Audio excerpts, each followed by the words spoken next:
여러분, 작년에 아쉽게 온라인으로 진행됐던 외무영사직 입교식을 기억하시나요? 그분들이 17주간의 교육과정을 마치고 오늘 이곳 국립외교원에서 수료식을 오프라인으로 진행한다고 하는데요. 그럼 다 같이 현장으로 들어가 보실까요?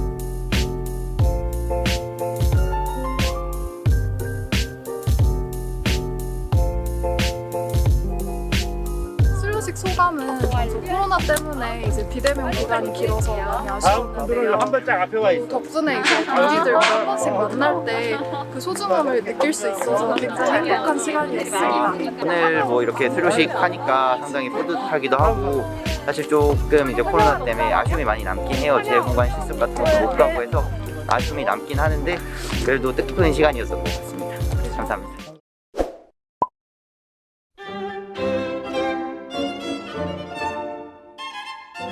안녕하세요. 저는 2020년 외무영사 7급 공채를 합격하고 대학교에서는 국제정치학을 졸업을 했습니다. 그리고 외무영사직 준비는 한 3년 정도를 준비를 했는데요. 3번 만의 도전 끝에 이렇게 합격하고 지금 외교원 교육을 다 마치고 이렇게 수료까지 하니까 정말 감회가 새로운 것 같습니다. 저도 이제 2020년 외무영사직 시험을 합격하고 21년에 입부하게 된 박민경입니다. 저는 영어 영문학과 경영학과를 전공하였고요. 수험 준비 기간은 2018년 1월부터 2020년 9월까지 약 2년 반 정도 됩니다. 네, 안녕하세요. 저는 스페인어 통번역과랑 국제통상학과를 이중 전공해서 졸업을 하였고, 학교를 다니면서 휴학과 복학을 반복해서 정확한 수험 기간은 한 2년 정도 되는 것 같고 3번의 시험 끝에 합격을 한 것 같습니다. 사실 제가 원래부터 외무영사 직렬을 알고 준비를 한 건 아니고요. 제가 대학 재학 시절에 해외에서 공부할 수 있는 기회가 있었는데, 그때 우연히 외교부에서 나오신 분들을 만날 기회가 있었습니다.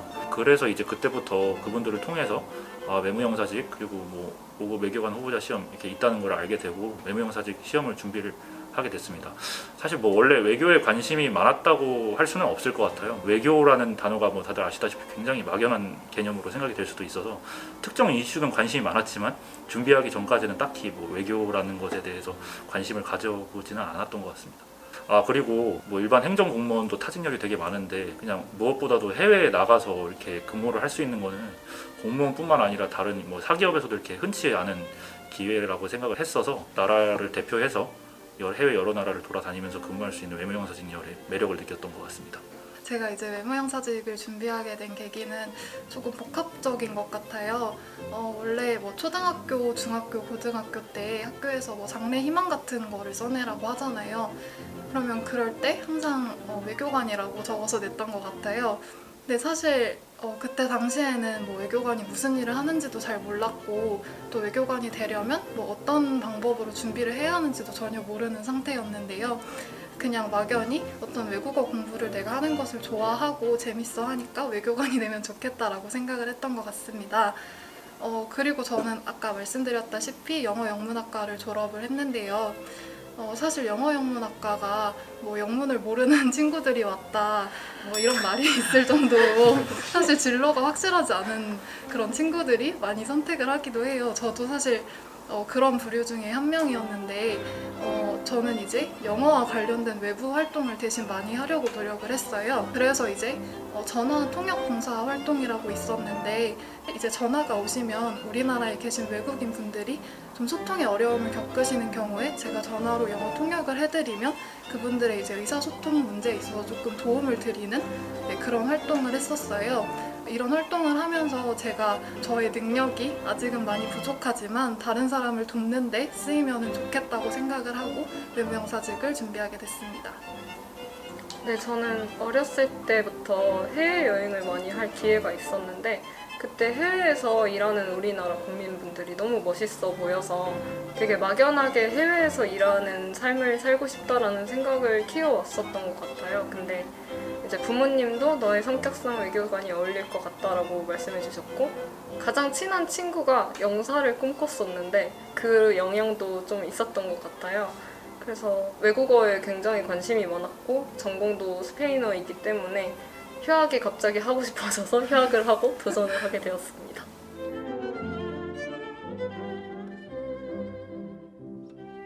저는 그 3년간의 수험 생활을 하면서 첫 2년 같은 경우에 이제 사회복무원 생활을 병행을 하면서 준비를 했습니다. 앞에 이제 근무를 하고 나오면 몸이 너무 지치고 힘들어서 그 2년 동안은 뭐 하루에 정말 많이 해봤자 5, 6시간 이렇게밖에 못 하겠더라고요. 사실 그래서 공부할 시간이 많이 없어서 두 번 시험에서는 뭐 꼭 그것 때문만이라고 할 수는 없겠지만 어쨌거나 결과적으로 낙방을 했어요. 근데 이제 3년차 때 의무 복무가 다 해결이 되고 그때부터는 하루에 10시간 정도 하려고 노력을 했던 것 같습니다. 사람마다 다 공부하는 뭐 시간에 따라서 받아들이는 내용이 똑같지는 않겠지만 제가 봤을 때 최소 10시간 정도는 해야 된다고 생각을 합니다. 저도 그 정도를 했고 그리고 뭐 가장 준비하기 힘들었던 과목을 꼽자면은 다른 분들은 국제법, 국제정책을 많이 얘기하실 것 같은데 저는 이제 제2외국어가 베이스가 없는 상태에서 시작을 해서 초반에 굉장히 시간 투자를 많이 했었어야 됐습니다. 저는 스페인어를 선택을 했는데 스페인어가 이제 영어랑 그나마 다른 제2외국어들에 비해서 좀 가장 많이 비슷하다고 생각을 했고 알파벳도 같은 알파벳을 쓰기 때문에 따로 새로운 문자를 익혀야 될 필요도 없기 때문에 스페인어를 선택했습니다. 그리고 뭐 이거는 뭐 팁이라기보다는 이미 다들 많이 알고 계실 텐데 스페인어 과목이 타 제2외국어 과목들에 비해서 난도가 그렇게 높지 않게 출제가 됩니다. 그래서 그런 정보들을 미리 접하고 스페인어 과목을 선택했습니다.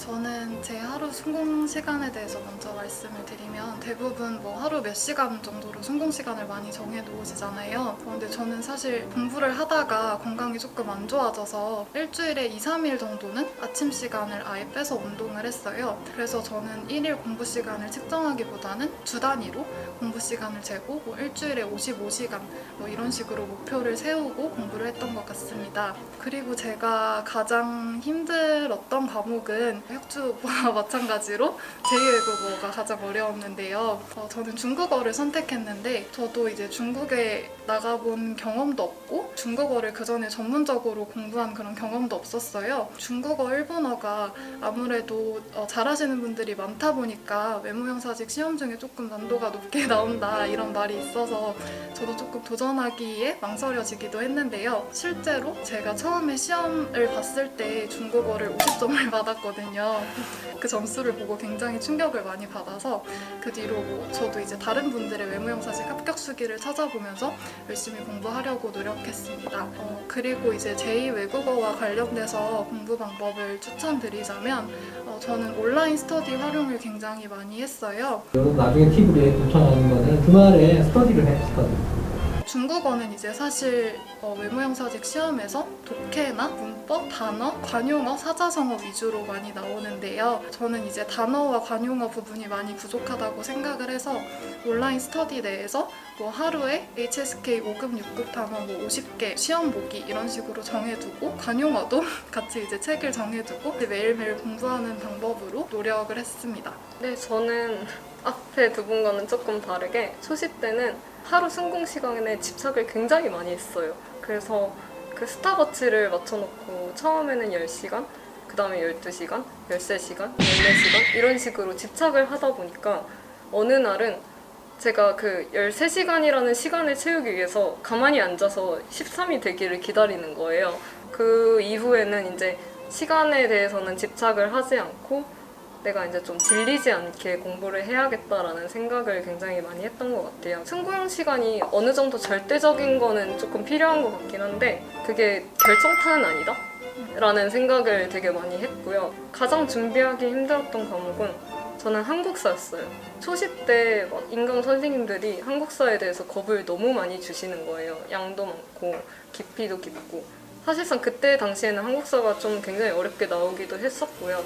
그래서 저의 실패 요인 중에 하나였기도 했는데 지금은 인증시험으로 대체가 돼서 공부 방법은 따로 말씀 안 드려도 될 것 같고 제2외국어는 스페인어가 전공이었기 때문에 선택을 했는데 사실상 스페인어에도 굉장히 관심이 많았고 입문용으로도 좋고 되게 많은 나라에서 사용을 하고 있기 때문에 추천을 드릴 수 있을 것 같습니다.